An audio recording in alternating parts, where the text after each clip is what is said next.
नमस्कार दोस्तों, आज की कहानी है जब सब कुछ मायके से लाना है तो काम भी मायके वालों का ही करूंगी।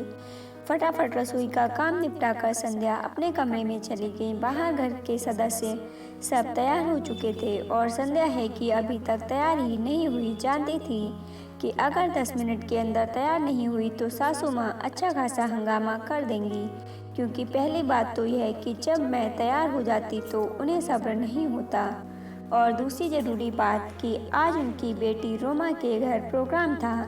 यह तो शुक्र मनाओ कि संध्या ने रसोई में जाने से पहले खुद के कपड़े तो निकाल कर रख दिए थे। अब फटाफट हाथ मुंह धोकर कपड़े चेंज कर लिए। हल्का फुल्का मेकअप किया ही था कि इतने में बाहर से पति मयंक की आवाज़ आने लगी। अरे संध्या, कितनी देर लगेगी तुम्हें? जल्दी आओ, देर हो रही है।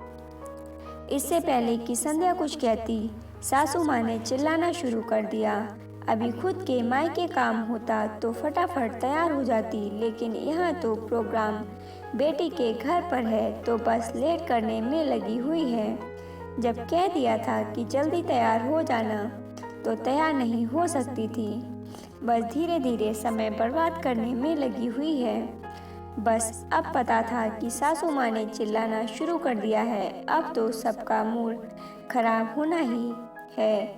अब जब तक उसे दो चार बातें न सुना लेंगे तब तक सबको चैन नहीं मिलेगा। खैर, संध्या फटाफट अपनी सैंडल पहनने लगी तो यह क्या, सैंडल ही टूट गए। अब उसके पास तो पहनने के लिए कुछ भी नहीं। आखिर मयंक चिल्लाता हुआ कमरे में आया। क्या है संध्या, तुम अभी तक तैयार नहीं हुई हो?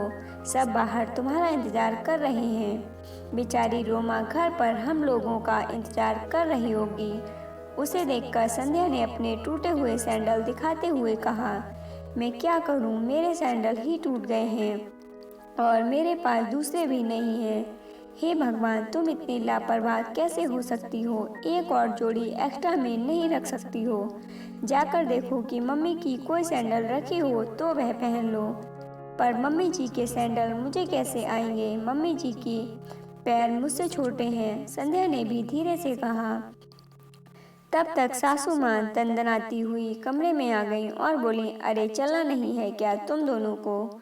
देर हो रही है। फिर संध्या के हाथ में टूटे हुए सैंडल देखकर चिल्लाते हुए बोली, बस शुरू हो गया इसका तमाशा। कभी एक दिन भी ऐसा गया है कि जब कहीं जाना हो और इसने तमाशा शुरू न किया हो, और शुभ काम में जा रहे हैं तो तोड़ फोड़ मचा रखी है। यह मेरे नवासे का जन्मदिन है और यह कामचोर सामने यह टूटी चप्पल लेकर आ गई। संध्या ने अपने आप को संभालते हुए कहा, पर मम्मी जी, मैंने जानबूझकर तो नहीं तोड़ा ना। यह काफ़ी पुरानी हो गई थी। उस दिन मैंने आपसे कहा भी था, मम्मी जी मुझे सैंडल लानी है, पर आपने मुझे पैसे देने से मना कर दिया था।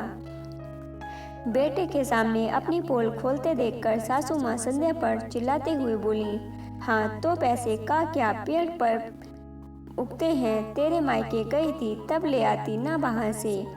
क्या इतना सा तेरे मायके वालों को नहीं दिखता? और मैं तो तुझे लेकर जा ही रही थी ना बाजार, लेकिन अब तेरे काम ही पूरे नहीं हो तो मैं क्या कर सकती हूँ। जिसको नाटक करना है वह तो कहीं से भी कुछ भी नाटक कर लेता है। मयंक ने बात संभालते हुए कहा, पर अब क्या करें मम्मी, एक काम करते हैं, रास्ते में से नए सैंडल दिला देंगे। मयंक की बात सुनकर वह जोर से चिल्लाई, हाँ हम तो फालतू बैठे हैं, अब समय व्यर्थ नहीं होगा, रहने दे इसे यहीं पर। जब घर में अकेले रहेगी तो अकल ठिकाने आ जाएगी।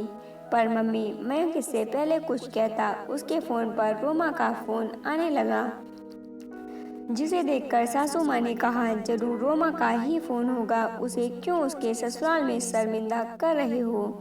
चलो जल्दी, रहने दो इसे घर पर। मयंक भी ज़्यादा कुछ कह ना पाया और संध्या को घर पर ही छोड़कर सब लोग रवाना हो गए। संध्या की आंखों में आंसू आ गए। शादी को 2 साल हो गए, पर हर छोटी चीज़ के लिए वह मोहताज हो जाती है, या यूं कहें मोहताज कर दी जाती है। मयंक अपनी सारी सैलरी अपनी माँ के हाथों में रखता, यहाँ तक कि संध्या के हाथ में कुछ न देता। संध्या अगर ज़रूरत भर के पैसे भी मांगे तो उसे कहा जाता कि मायके से ले लो। और इधर सासू माँ और भी महान, जब ज़रूरत पड़ने पर पैसे मांगती तो सासू माँ का जवाब होता कि अपनी मायके से ले लो, मेरे पास फालतू पैसे खर्च करने के लिए नहीं है। सोचते सोचते ही संध्या की आंखों में से आंसू बहे जा रहे थे। आज सिर्फ एक चप्पल के कारण उसे यह लोग घर छोड़कर चले गए। अब क्या अपनी चप्पल लेने भी वह मायके जाएगी। खैर, जैसे तैसे रात निकली। संध्या ने किसी से कोई बात नहीं की। दूसरे दिन सुबह के 8 बज गए, लेकिन किसी को चाय नसीब तक नहीं हुई। जब सासू माँ को चाय नहीं मिली तो वह बाहर आकर चिल्लाने लगी, आज चाय मिलेगी कि नहीं, पता नहीं कहाँ चली गई गामचोर। किस्मत खराब है मेरी जो ऐसी बहू मेरे पल्ले पड़ी है। थोड़ी देर बाद संध्या अपने कमरे से तैयार होकर बैग लेकर बाहर निकली तो उसे देखकर सासू माँ बोली, यह सुबह सुबह कहाँ बन ठन के निकली, अभी तक तो हमने चाय भी नहीं पी, घर का काम कौन करेगा। सासू माँ की बात सुनकर संध्या मुस्कुराकर बोली, सासू माँ, अपने मायके जा रही हूँ मैं चप्पल लेने के लिए। उसकी बात सुनकर सासू माँ तमतमाते हुए बोली, जहाँ जाना है वहाँ जा, पर पहले घर का काम करके चाय नाश्ता तैयार करके जा।